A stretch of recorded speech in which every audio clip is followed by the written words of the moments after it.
안녕하십니까. 연대기 성경 읽기 44번째 시간입니다.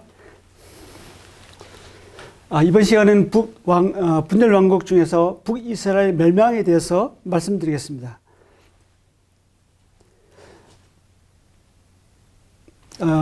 이제 들어가기 전에 먼저 시간에는 이제 아모스, 그다음에 요엘, 호세아 이렇게 살펴보았는데요. 그러면서 다시 또 역사서로 오거든요. 열왕기하. 이것은 이제 아모스와 호세아서가 북이스라엘 멸망하기 전에 북이스라엘에게 이제 하나님 말씀 들으라고 이제 경고하고 활동했잖아요. 근데 이스라엘이 여전히 하나님 말씀 듣지 않고 멸망했어요. 그래서 역사서와 그 당시에 활동했던 선지자들을 같이 보고 있는 것입니다. 연대기 성경 읽기가 이런 맥락으로 지금 나가고 있습니다. 이렇게 보면 확실하게 선지서들이 왜 그렇게 외칠 수밖에 없었는지 이해가 될 수가 있습니다.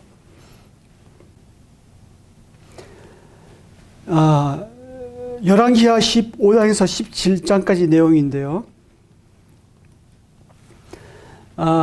이제 지도를 따라서 한번 가보겠습니다. 남유다 우시야, 아사랴라고도 하는데, 이 우시야 왕이 이제 왕이 되었을 때 엘롯을 건축했습니다. 그리고 유다 소유가 되게 합니다. 역대하 26장에 나오는 내용이고요. 이 이야기는 열왕기하에는 나오지 않습니다. 역대하 26장 2절에만 나옵니다. 북왕국 여로보암 2세와 남왕국 우시아가 통치하고 있을 때 솔로몬 이후 남북의 영토가 제일 넓었습니다. 이때 당시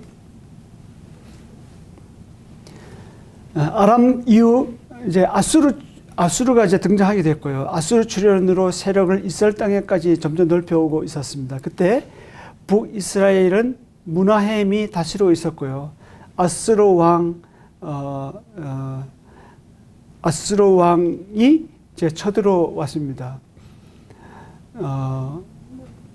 여기서 이제 불이라고 이제 나오는데, 이 불은 바벨론식 이름인데 15장 29절에서는 이제 디글랏벨레셋 3세입니다. 디글랏벨레셋인데 15장 29절에는 디글랏벨레셋 3세와 같은 왕의 이름입니다.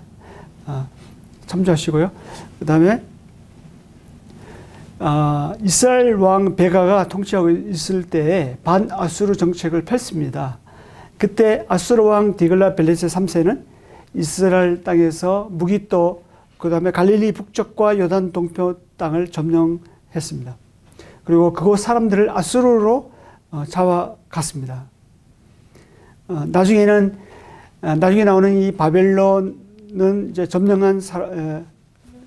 바벨론은 정엄령한 사람과 그곳 문화를 그대로 두는 시민 정책을 펼쳤는데요. 그나마 좀 완화 정책을 폈거든요. 근데 반면에 아수르 시민 정책은 좀 정치는 달랐습니다. 점령한 사람들을 이제 다른 곳에 이주시키고 다른 지역에 있는 사람들을 그 점령한 곳으로 이제 채우는 민족 말살 정책을 폈습니다. 굉장히 잔인하죠.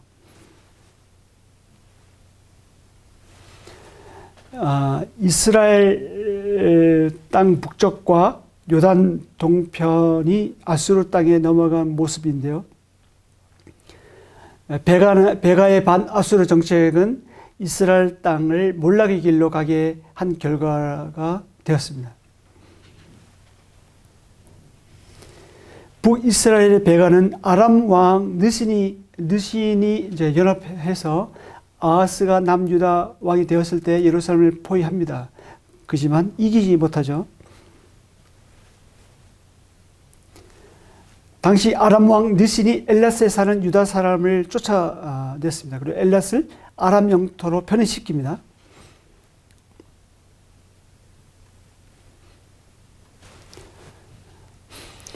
이스라엘 땅 북쪽과 요단 동편이 아수르 땅으로 넘어간 모습인데요.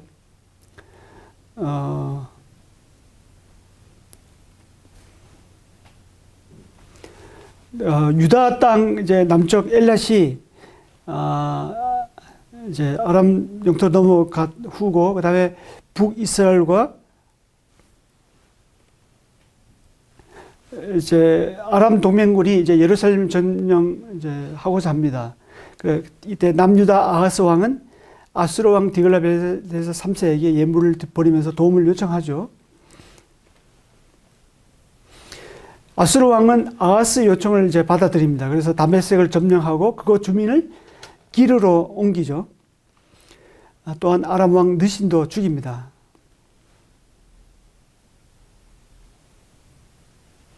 남유다 아하스 왕이 다메섹에 있는 아수르 왕에게 갑니다. 그리고 경의를 표하죠. 그리고 거기 있는 제단의 구조와 양식을 그대로 그려가지고 제사장 우리아에게 보냅니다.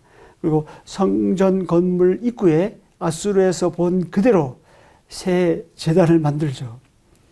제사장 우리아는 이사야 8장 2절에서 아하스 왕과 맞섰던 이사야 편을 들었습니다. 여기서는 왕의 명령에 순종을 합니다.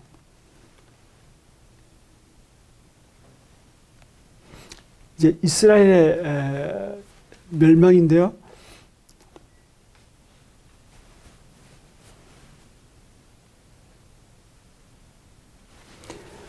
17장에 나오는 이스라엘 멸망에 대한 내용입니다. 아수르 왕 디글라벨레스의 후계자 살만 에셀이 이스라엘을 쳐들어옵니다. 호세아가 조공을 바쳐 위기를 모면하지만 애굽의 왕 소인데 애굽 왕과 결탁해서 아수르 왕을 배반하죠. 그러자 아수르 왕이 내려와서 이스라엘 마지막 왕이 호세아를 옥에 가둡니다. 그리고 사마리아를 3년간 포위하죠. 결국 사마리아는 점령당하게 됩니다. 이스라엘 사람들은 아수르로 잡아갑니다. 보시는 지도같이 고산 강가에 있는 힐라, 하볼, 그리고 메대 사람이 여러 골로 메대 사람 있는 여러 골로 이제 강제로 이주시켰습니다.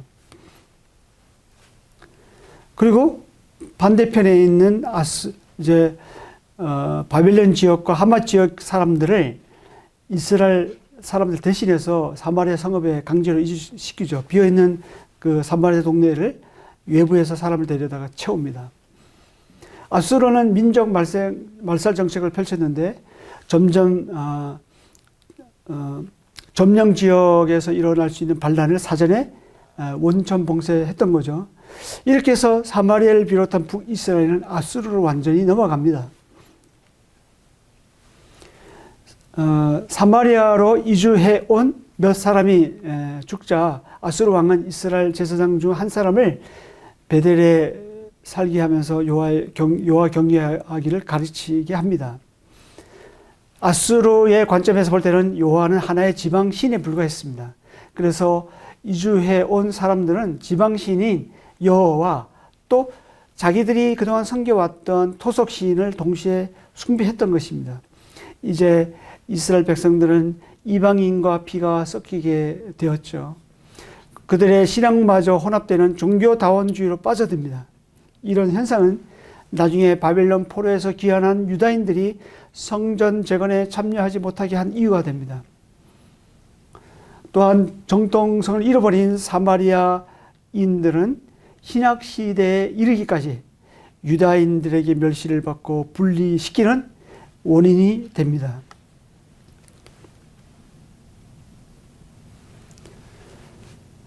북이스라엘의 멸망 원인인데요. 열왕기하 17장 2절에서 7절에서 23절까지 보면 이스라엘의 멸망 이유가 자세히 나옵니다. 7절에서 16절만 제가 읽어보겠는데요.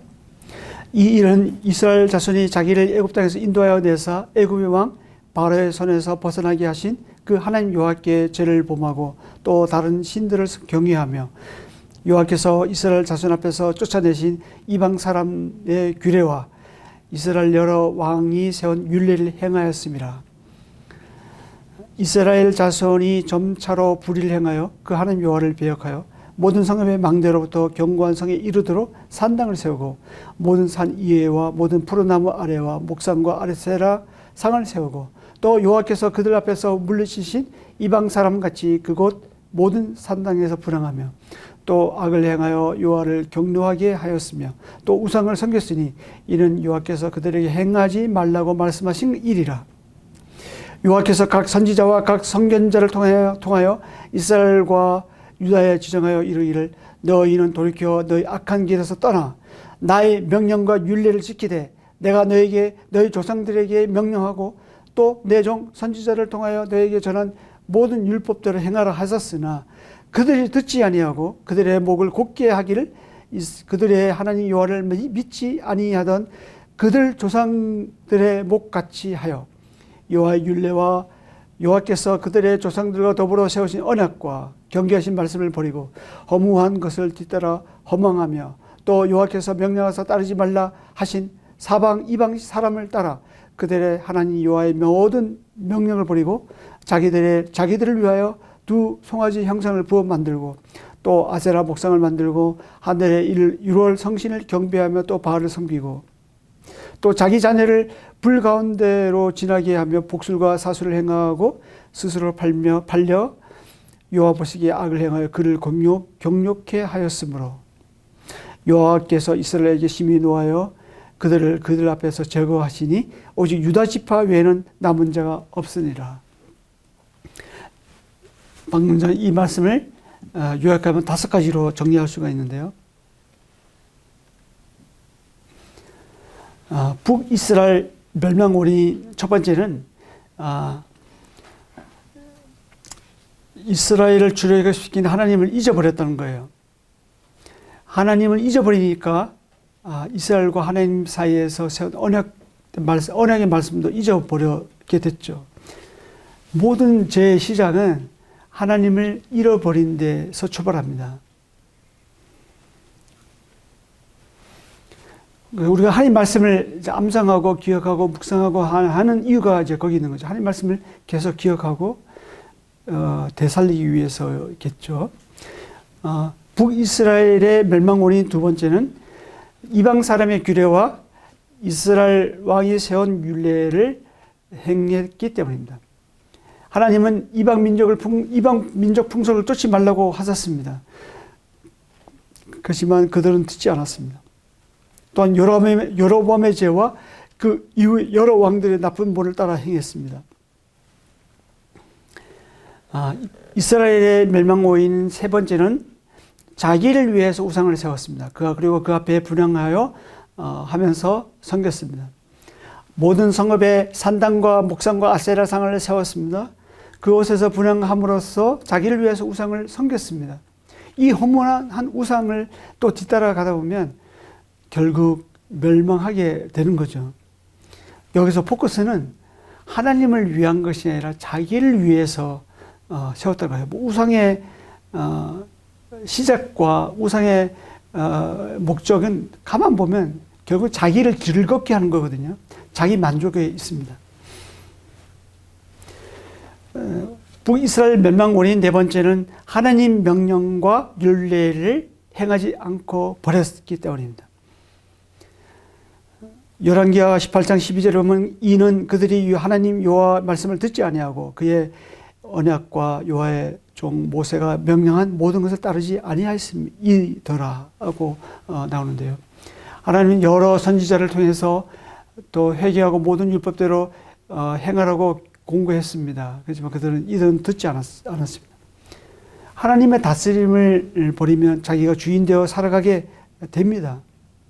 하나님의 명령과 율례를 행하지 않으면 결국은 자기 뜻대로 행하게 됩니다. 이스라엘 멸망 원인 다섯 번째는 두 마음을 품어 하나님도 섬기고 우상도 섬겼다는 거예요.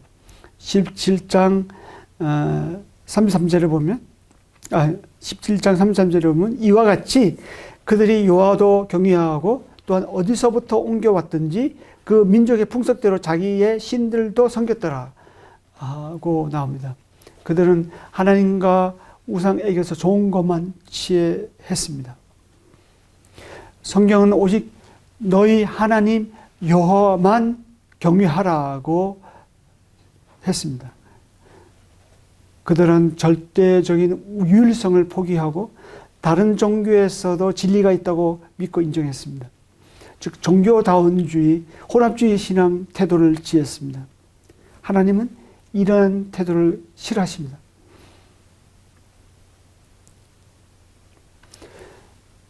이러한 5가지 이유가 북이스라엘 멸망하게 된 이유가 됩니다. 이스라엘이 멸망하면서 이제 북이스라엘 시대는 끝나는데 북이스라엘의 왕들을 한번 정리해 보겠습니다. 열왕기하 17장에서 북이스라엘이 아수르에게 의해서 멸망당하기 전까지 19명의 왕들이 있었는데요. 이들의 왕들에 대한 하나님 평가는 어떻게 했는지 표를 보고 있습니다. 제일 왼쪽에 보면 이제 대를 잇는 왕조가 나오죠. 오므리 가문에서 4명의 왕, 또 예후에는 5명의 왕이 나왔습니다. 가운데 보시면 이제 하나님의 평가가 나오죠. 나머지 18명 왕은 모두가 하나같이 여호와 보시기에 악을 행하였다고 나옵니다. 중요한 것은 하나님이 나를 어떻게 보시느냐에 있는 거죠. 요셉은 보디발의 아내에게 유혹받을 때 하나님 앞에서 죄를 짓지 않기 위해서 그 자리를 떠났습니다. 아무도 안 본다고 해서 하나님마저 안 보시는 것이 아니죠. 이것이 하나님 앞에서 하나님 보시기에 정직하고 좋게 행해야 되는 이유입니다. 우리가 깊은 곳에 굴 속에 들어갈지라도, 깊은 바다 속에 들어갈지라도요, 높은 하늘 위에 올라갈지라도 하나님은 그곳에서도 계시고 그곳에서도 우리의 모든 것을 알고 계십니다. 아무도 나의 음성, 나의 소리, 나의 마음의 소리를 듣지 않는다 해도 하나님은 우리의 마음속의 깊은 생각까지도 다 알고 계십니다. 아무도 하나님의 시선에서 피할 수가 없습니다. 사람은 누구나 할 것 없이 모두가 하나님의 심판대 앞에 서게 됩니다. 그리고 반드시 평가받게 됩니다. 하나님이 보시기에 나는 어떤 평가를 받을 수 있을까요? 하나님 보시기에 저나 여러분은 어떤 평가를 받을 수가 있을까요? 그것이 칭찬과 상으로 나타날 수도 있을 거예요. 하지만 부끄러움이 될 수가 있습니다. 부끄러움이 영원히 간다고 생각해 보세요. 정말 끔찍하지 않겠습니까? 또 하나 주목해야 될 것은 이스라엘 왕을 하나같이 여로보암의 길로 행했다는 거예요. 그 길은 죄를 짓기에 빠른 길이었습니다. 악은 쉽게 답습하는 것 같습니다. 악한 세상에서 내 자신을 지키는 것은 오직 하나님 말씀밖에 없습니다. 우리는 언제나 선택하면서 살아갑니다. 세상과 세상의 가치관을 따라 사느냐, 아니면 하나님과 하나님 말씀을 따라서 사느냐. 우리는 둘 중에 하나 언제나 선택하게끔 되어 있습니다. 이스라엘 왕들의 평가에서 알 수 있는 것은 세상과 세상의 가치를 따라 살았을 때 오는 결과가 어떤지 잘 보여주고 있습니다. 그것은 반복의 연속입니다. 목표점에 도달했을 때는 오히려 공허하고 허탈만 발견될 뿐입니다. 우리의 만족은 하나님과 하나님 말씀에 있어야 하겠습니다. 여기까지입니다. 감사합니다. 다음 시간에 뵙겠습니다.